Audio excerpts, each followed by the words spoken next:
নাবিক সিন্দাবাদের অবিশ্বাস্য সব সমুদ্রযাত্রার কথা তো আমরা কম বেশি সবাই জানি। আজকের গল্পটা তার চতুর্থ সমুদ্রযাত্রার। বলা যেতে পারে এটা ছিল তার সবচেয়ে ভয়ঙ্কর আর রোমাঞ্চকর অভিযানগুলোর একটা। কিন্তু আচ্ছা, মূল গল্পে যাওয়ার আগে একটা প্রশ্ন নিয়ে একটু ভাবা যাক, কেমন? মানে কেন একজন মানুষ যার কেনার সব আছে, অগাধ সম্পদ, আরামের জীবন, সে সব কিছু ছেড়ে জেনে শুনে নিশ্চিত বিপদের মুখে ঝাঁপ দেবে? এই প্রশ্নটাই কিন্তু সিন্দাবাদের চরিত্র আর এই পুরো গল্পের মূল চালিকা শক্তি। তো গল্পের শুরুটা হচ্ছে বাগদাদের বিলাসবহুল জীবনে। আগের 3টা ভয়ঙ্কর সফর শেষে সিন্দাবাদ সবে ফিরে এসেছেন। তিনি এখন শুধু ধনী নন, রীতিমতো একজন জীবন্ত কিংবদন্তি। চারদিকে সম্মান, আরাম, প্রাচুর্য, মানে আর কি চাওয়ার থাকতে পারে, তাই না? কিন্তু এই স্লাইডটা দেখুন, কি চমৎকারভাবে ব্যাপারটা তুলে ধরা হয়েছে। একদিকে বাগদাদের নিশ্চিত জীবন, কিন্তু অন্যদিকে একটা শূন্যতা। সিন্দাবাদের মতো মানুষের কাছে এই আরামটা ছিল এক ধরনের স্থবিরতা। তার রক্তে যে দুঃসাহসিকতার নেশা, সেটা তাকে ডাকছিল। অজানা দ্বীপ, অমীমাংসিত রহস্য, নতুন বিপদ, এই টানটা উপেক্ষা করা তার পক্ষে প্রায় অসম্ভব ছিল। আর হলেও তাই। আরামের জীবন পেছনে ফেলে সিন্দাবাদ আবারও জাহাজে চড়ে বসলেন। কিন্তু এবার যেন ভাগ্য তার সবচেয়ে কঠিন পরীক্ষাটা নেওয়ার জন্য অপেক্ষা করছিল। খুব তাড়াতাড়ি বিপর্যয় আর ধ্বংসের এক নতুন অধ্যায় শুরু হলো। যাত্রার শুরুটা বেশ শান্তই ছিল, কিন্তু হঠাৎই এক প্রলয়ঙ্করী সামুদ্রিক ঝড় এসে তাদের বিশাল জাহাজটাকে একটা খেলনার মতো ভেঙে টুকরো টুকরো করে দিল। চোখের পলকে শান্ত সমুদ্র একটা মৃত্যুফাদে পরিণত হলো, আর নাবিকরা সবাই ছিটকে পড়ল উত্তাল ঢেউয়ের মধ্যে। আর এই ভয়াবহ ধ্বংসলীলার পর ভাগ্য বলুন বা দুর্ভাগ্য, বেঁচে রইল মাত্র একজন, সিন্দাবাদ। ভাবা যায় একটা ভাঙা কাঠের তক্তা ধরে অথই সাগরে একা ভেসে থাকা। কি ভয়ঙ্কর এক পরিস্থিতি! যখন তার জ্ঞান ফিরল, তিনি নিজেকে আবিষ্কার করলেন এক অদ্ভুত নির্জন দ্বীপে। চারদিকে উঁচু উঁচু পাহাড়, ঘন জঙ্গল, কিন্তু কোথাও কোনো মানুষের চিহ্ন পর্যন্ত নেই। শুধু একাকিত্ব আর অজানা ভয়। কিন্তু জানেন তো, সিন্দাবাদকে সিন্দাবাদ বানিয়েছে তার অদম্য ইচ্ছাশক্তি। হতাশ হয়ে বসে পড়ার বদলে এই চরম বিপদই তার ভেতর থেকে বের করে আনলো তার সেরাটা। এখান থেকেই শুরু হলো বুদ্ধির এক অবিশ্বাস্য খেলা।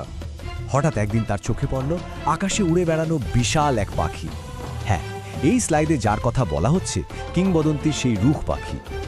আরব্য উপকথায় বলে এই পাখি নাকি এতই বড় আর শক্তিশালী যে একটা আস্ত হাতিকে পায়ে তুলে উড়ে যেতে পারে। মানে এটা শুধু একটা পাখি না, প্রকৃতির এক বিশাল শক্তির প্রতীক। আর সিন্দাবাদ ঠিক করলেন এই শক্তিকেই তিনি কাজে লাগাবেন। কি করলেন তিনি? পাখিটার গতিবিধি লক্ষ্য করলেন, আর তারপর নিলেন এক অবিশ্বাস্য ঝুঁকি। নিজের পাগড়ি খুলে পাখির বিশাল পায়ের সাথে নিজেকে বেঁধে ফেললেন। নিজের ভাগ্যকে পুরোপুরি ছেড়ে দিলেন একটা হিংস্র পশুর ইচ্ছার ওপর। কি সাংঘাতিক সাহস! কিন্তু ভাগ্য তাকে এক বিপদ থেকে বাঁচিয়ে ফেলল আরেকটা, আরও ভয়ঙ্কর জায়গায়। রুখ পাখিটা তাকে নিয়ে গিয়ে নামালো হিরে জহরতে ভরা এক গভীর উপত্যকায়। যে জায়গাটা যতটা সুন্দর, ঠিক ততটাই বিপজ্জনক। এই স্লাইডটা একবার দেখুন, কি দারুণভাবে পরিস্থিতিটা বোঝানো হয়েছে। একদিকে গুহাটা হিরে আর দামি পাথরে ভর্তি, অকল্পনীয় সম্পদ। আর অন্যদিকে সেই সম্পদ পাহারা দিচ্ছে বিশাল বিশাল সব সাপ, আর পাতা আছে মারাত্মক সব ফাঁদ। মানে জীবনের চরম এক জুয়া। সবচেয়ে বড় পুরস্কার পেতে হলে সবচেয়ে বড় ঝুঁকিটাও নিতে হবে। এই ভয়াবহ পরিবেশও কিন্তু সিন্দাবাদ এতটুকু ঘাবড়ালেন না। মাথায় একদম ঠান্ডা রেখে সাবধানে কিছু দামি পাথর সংগ্রহ করলেন আর নিরাপদে গুহা থেকে বেরিয়ে এলেন। এটাই তার সবচেয়ে বড় শক্তি, ভয়ের মুখেও রঙিন থাকার ক্ষমতা। তবে ওই উপত্যকায় তার সবচেয়ে বড় আবিষ্কার কিন্তু হিরে জহরত ছিল না, ছিল তার মতো আরও কিছু আটকে পড়া মানুষ। আর ঠিক এখানেই গল্পটা একটা নতুন মোড় নেয়। একা বাঁচার লড়াইটা হয়ে ওঠে একসাথে বাঁচার লড়াই। সিন্দাবাদ দ্রুতই বুঝে গেলেন একা এখান থেকে বের হওয়া সম্ভব না। তিনি একটা দারুণ বুদ্ধি বের করলেন। ঠিক করলেন তারা সবাই মিলে নিজেদের শরীর কাঁচা মাংস দিয়ে ঢেকে ফেলবেন। কেন? যাতে ওই বিশাল পাখিগুলো মাংসের লোভে তাদের ছো মেরে তুলে নিয়ে যায় উপত্যকার বাইরে। এটা শুধু টিমওয়ার্ক ছিল না, এটা ছিল বুদ্ধির এক চরম নিদর্শন। আর অবিশ্বাস্যভাবে এই পরিকল্পনাটা কাজও করে গেল। সিন্দাবাদ আর বাকি নাবিকরা ওই মৃত্যু উপত্যকা থেকে পালাতে পারল।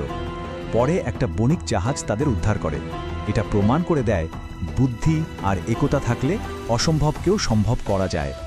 শেষ পর্যন্ত সিন্দাবাদ ফিরলেন তার প্রিয় শহর বাগদাদে। কিন্তু এবারের ফেরাটা ছিল অন্যরকম। তিনি শুধু ধন রত্ন নিয়ে ফেরেননি, ফিরেছিলেন এমন কিছু অভিজ্ঞতা নিয়ে যা তাকে জীবনের গভীরতম কিছু শিক্ষা দিয়েছিল। এই পুরো যাত্রা থেকে পাওয়া শিক্ষাগুলো কিন্তু অসাধারণ। যেমনটা এই স্লাইডেও বলা হচ্ছে, সাহস আর বুদ্ধি তো লাগেই, কিন্তু তার চেয়েও বড় শিক্ষা হলো কখন একা লড়তে হবে আর কখন একসাথে এই সিদ্ধান্ত নেওয়ার ক্ষমতা। ধৈর্য আর সতর্কতা তো আছেই। সম্ভবত এটাই সিন্দবাদের আসল শক্তি। তাহলে শেষ প্রশ্নটা এটাই, আসল সম্পদ কোনটা? ওই গুহার হিরে জহরত, নাকি এই ভয়ঙ্কর সুন্দর যাত্রা থেকে পাওয়া জ্ঞান আর অভিজ্ঞতা? এই গল্পটা আমাদের ভাবতে শেখায় জীবনের সত্যিকারের অর্জন আসলে কোথায় লুকিয়ে আছে।